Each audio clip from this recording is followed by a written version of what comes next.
Our next presenter is Devin Nance. So Devin is here to talk to us a lightning talk on bridging the gap between technology and blindness. Hello, Devin. You are here, but Devin, you're muted. on mute. Let me see if I can unmute you. No, I can't mute you. There you are. Perfect. You guys hear me? Yes. All right. So welcome everyone, and thank you for joining today. Like they said, my name is Devin Nance, and I'm going to talk to you today about technology and blindness and how technology impacts the daily lives of a blind or visually impaired person. Give you a few stories and touch on some AI stuff that's really making some impact on us. So about me, real quick, like I said, my name is Devin Nance. I'm totally blind. I went blind when I was 11 years old. I've went to high school and then graduated college and with an information systems degree, and have worked in the computer field for 25 years now. Let's see, I've been a developer, I've been an architect, a team lead, testers, various roles in multiple different companies. And I've used technology, all throughout that. And it's been great, because, when you want technology to have an impact on somebody and someone's lives, that's why we create technology, right? Is to have a good impact and provide some benefit for someone. So how do I use technology and what do I use in different tools? I use a lot of the same stuff everyone else does. I use a laptop computer. I use my phone. I use a lot of the smart devices these days. And I'm actually going to tell a story about the phone and a smart device and how it's impacting me. And hopefully you guys can take something from that. And then I use AI now with the descriptive ability of AI to take a picture and describe it. It's in the last couple of years, it's actually become pretty amazing the amount of information it can give us. So technology. So I use it's called a screen reader. A lot of you might have heard of it. That's a generic term, but there's one for Windows, or there's one for Linux, and there's one for Macs and your iPhone. And basically what a screen reader does is it reads the text on the screen and describes, the controls. Let's say you're using a button, like this OK button or a cancel button or a file menu, different things like that. And so that's what a screen reader, it tries to provide the information to you that's on the screen so that you can, navigate and make decisions about what you need to do. And they work pretty well. They work with Office products. I can read documents, spreadsheets, presentations, create obviously documents and spreadsheets and presentations. Coding, I've done all kinds of coding. Like I said, I've been a developer, so I've Java, Golang, C++, Python, you name it, I've pretty much used it. And configuration management tools, anything that's text, it reads fine, right? So that's how screen readers work. And so all of you guys that are, developers and you're creating presentation layers or the user interface piece of it, I'm that guy that you have to check the box for, did you test for accessibility, right? I'm one of those guys that needs a screen reader support in there. So it's not just a checkbox. There are people out there that are actually using the technology that requires, a little bit of assistive technology implementations on the back end. If you've created, basic HTML and you put alt tags on images, or you've had to make sure that there's keyboard navigation, those type of things, that's supporting screen readers and folks that are blind or visually impaired.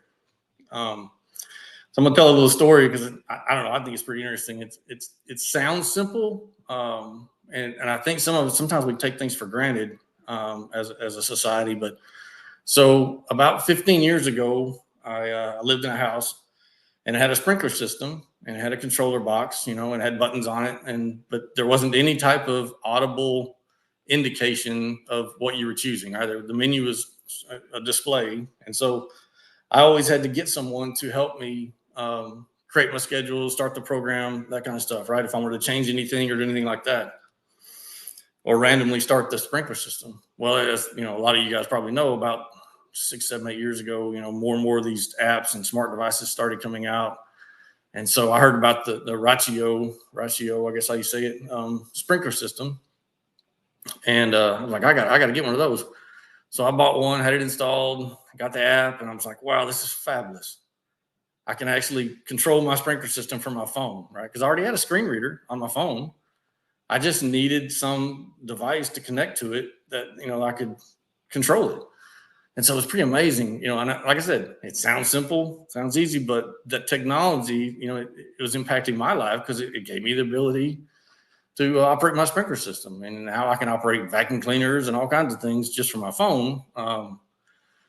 But to end up that story, what was kind of crazy is, so since I purchased the Ratio, I'd gotten on their mailing list and I got their email, and I was looking at the bottom of the email and it had the address for the headquarters. And so at that time, this was 2016, 17, 18, I was on a consulting gig and I had been flying back and forth to Denver, and that's where the headquarters was at. And it gave the address. And I'm like, I know exactly where that's at. I stay right there downtown. I go by that headquarters every day going to the customer. I'm gonna stop by and talk to those people and tell them this story, tell them how cool it is that I can use the sprinkler system because they created this Ratio app and everything. So I stopped by and I talked to them. I met all of them, the super nice people, and told them this story, and because I just thought it was a cool story, and I left, and I think about it from time to time. Well, about within the last year or so, 6 months or a year, I was updating the app for the Ratio, and when you're updating the app, it shows you the bug fixes and the features and things like that they added to the application. And I don't remember what the fix was, but it had a feature or line item in there that said support for screen reader on some particular part of the application. And I thought, wow, I wonder if just the fact that I stopped by there 6 years ago, and talked to those guys and told them what an impact on me their application was having, if they've continued to test and make sure screen reader support is in there. So I thought it was pretty cool that they, and I still use the app today. I've updated the controller. I bought the newer one. It's a great product. And they didn't pay me for advertising, so that's that. But and so anyway, that's how screen readers work, and that allows me to, like I said, do my job. It allows me to work, make a living, contribute to society, and provide for my family. And then ultimately give back, because like I said, I think giving back to society is ultimately what we all need to do. But and then I was going to do one more demonstration. Hopefully, you know how live demos go. Sometimes they don't go so well, but on my phone now, because I know AI is a huge topic these days, I have a couple tools, and I'm gonna I have a screen reader on my phone, and I'm gonna take a picture. So what these tools do is their main feature is so you can call a support person. One of the tools is strictly volunteer. One of them is a paid service, but you can call a support person. And let's say you're out taking a walk and you hear construction ahead, or you get lost. You're not sure where you're at, right? And so what you can do is you can call up this number, and it's kind of like a FaceTime. Like I've done it with FaceTime too, where I've called a family member or a friend and said, "Hey, look around here, what's going on?" But this service is, like I said, a volunteer, and you can call them up and they'll help tell you where you're at and what they see ahead of you, like, if you're construction or whatnot, right? Well, what they added on the app now is an AI bot. And so instead of having to call, you just take a picture. And this technology has been around a while, where you've been able to take pictures and it's described the, menus or text, and turned it into, OCR, as they used to call it. But it never worked great. It was okay. You definitely wouldn't want to rely on it for something serious, right? Because believe me, I've done it when I was doing all kinds of things. But now it's so just fabulous, right? I can take a picture and describe it, and it'll describe it to me. And here's what's pretty neat about it. And I'm gonna demonstrate it. So I don't know if you can hear my phone, but chat group 19 minutes ago. Quick capture and send button. So I slowed it down a little bit. So this is my living room. So I'm gonna take a picture of it and let it describe it to me. Quick capture and send button. Quick capture and send. 9:47 a.m. Staff quick capture and send button. Room has a modern and clean aesthetic. Image. The room has a modern and clean aesthetic. The walls are painted light gray with decorative paneling. The floor is covered with the gray, with light laminate, and there is a large, light gray area rug in the center. On the left side, there is a white door with a black handle, next to a window with white shutter. To the left of the door, there is a white brick fireplace.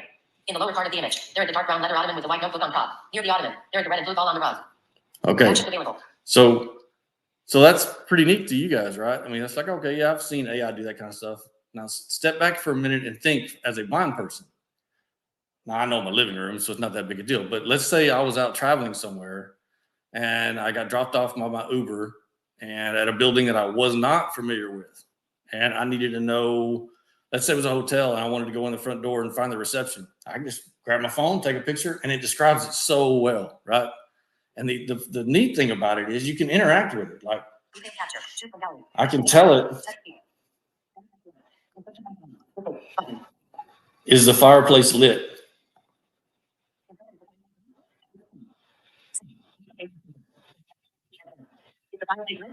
The fireplace is not lit. It appears to be empty and does not have any flame inside.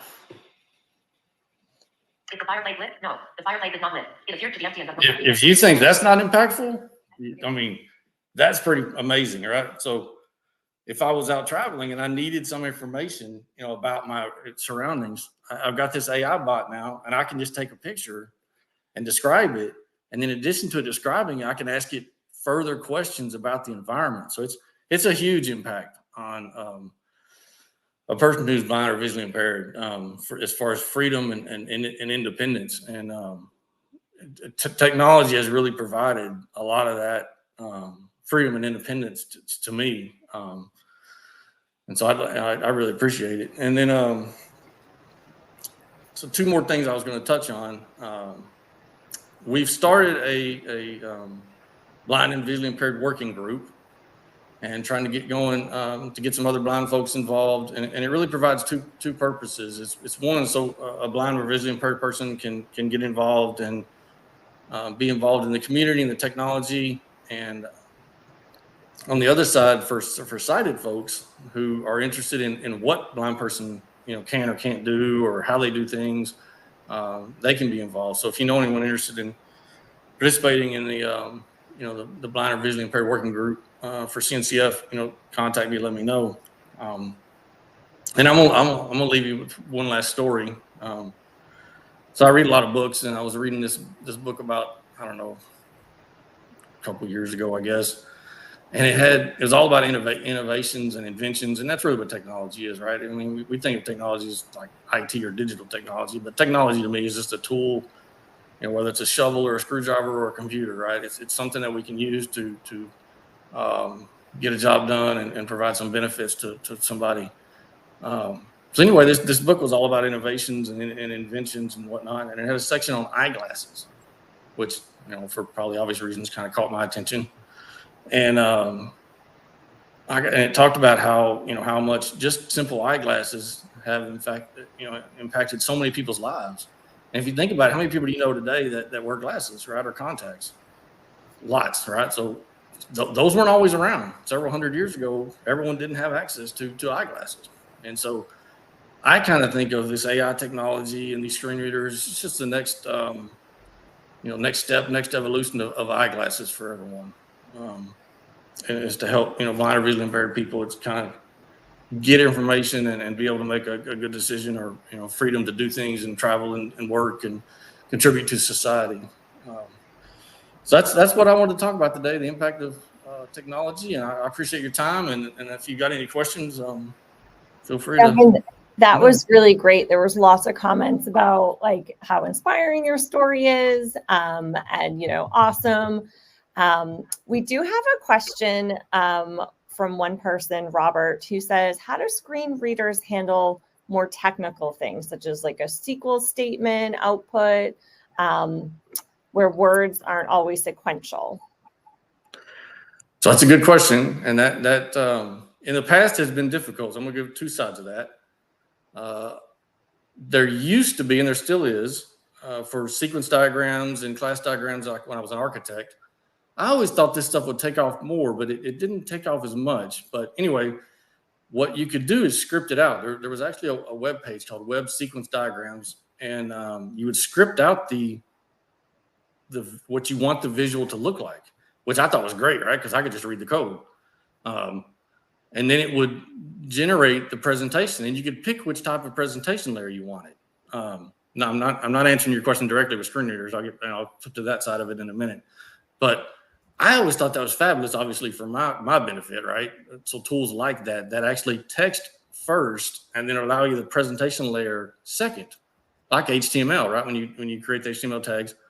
So I don't know why a lot of those, and not only could you version control it, right? You got the scripting if the image or the architecture diagram or whatever was in text, you could put it in version control, which you can do today on some visual at a visual level. But I don't know. I always thought those would take off more, but there are some of those around and those type of things where I use them. But on the other side of it, what you're talking about with screen readers, what didn't always work very well, but it works really well now, and it kind of goes back to this AI. The screen reader I have on my computer, I can take an image and tell it to scan it, and it'll describe it, and it uses AI. And it's the same as what I was just doing on my phone. And it does a really good job. It'll describe an image. I had it the other day. Because it's very, very common today, right, for people to take screenshots of their systems and just share it, right? Like either just a spreadsheet or, some information from a database. And so they'll just share it with a screenshot. It's just quicker, right? Instead of copying and pasting the text or anything like that. So the screen reader has to determine what that picture is. And the new screen reader, it took a picture, it scanned this spreadsheet and it read it to me column by column instead of row by row. And I did the same thing. So it's got an interactive thing, and I typed in, I said, read it by row instead of column. And it flipped it and started reading it by row. Because if you think about it, it's not really a spreadsheet, it's a picture, right? So the screen reader works off of controls and it needs to know that it's a spreadsheet. But in this case, it wasn't. It was an image. So it had to figure out, number one, what it was. And then it allowed me, because it connects up to ChatGPT, and it'll give you more information about it as you interact with it. So today, the stuff's a lot better, right? Like to your question about how do they work with diagrams, that it's using AI now to describe the diagrams, and it's really amazing what kind of information I can get back. It's amazing. I think as a community, everyone can be, can say like, oh, AI, this, that. But when you actually look at how powerful it can be, to make sure things are accessible, that is, really, really great. We do have one more question, and then we're going to wrap up and get to our next speaker. But the question, and I hope I'm going to say this right, it's from Mike. It's, can these apps be employed for the IR or the UV spectrums as well as visible EO bands? I guess I don't know. Okay. All right. Well, Mike, we'll Google it. We'll ask ChatGPT. Right. Find out. We will use AI to answer that question. Yeah. Devin, thank you so much for being here. Really appreciate it. I do want to say, I do want to ask one really quick question. And that is, is there one takeaway that you could say for work environments or whatnot, things that we can do to support accessibility that you would say, please think about this or do this because it helps the world? Like any one snippet advice for all of us. What I'd like to see, when we talk about things like the well-architected framework, I know all of us are familiar with that, and pillars that we want in our development environments or in our workplace. And we talk about security, we talk about resilience, we talk about things like that, right? We set up these pillars of things that we want to make sure that are included in some sort of framework, some sort of architecture. I would like to see accessibility on there too. Awesome. Yeah. That is great. And I hope everybody, if that's the one thing you leave today with, take that one. So Devin, thank you so much for being here. I am going to remove you from the stage now. All right. Thank you. Thank you, Devin.